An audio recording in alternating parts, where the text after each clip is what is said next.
জোর করে কখনোই ভালোবাসা হয় না। আসলে একটি শয়তান ছেলে একটি অ্যাঞ্জেল মেয়ের প্রেমে পড়েছিল, এজন্য অ্যাঞ্জেলের ভালোবাসা পাওয়ার জন্য শয়তান তাকে একটি খাঁচার ভিতরে বন্দী করে রেখেছিল।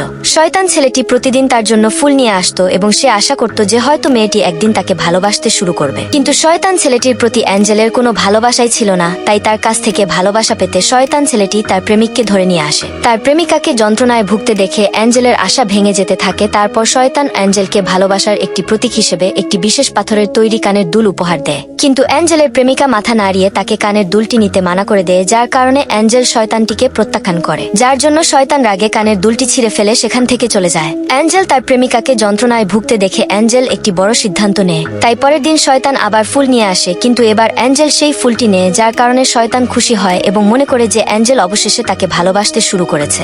কিন্তু তারপর শয়তানের মুখে এক ফোঁটা রক্ত পড়ে, সে বুঝতে পারে যে অ্যাঞ্জেল মারা গেছে এবং সেই দিন থেকে শয়তান তার নিজের খাঁচায় বন্দী হয়ে একা থাকতে শুরু করে।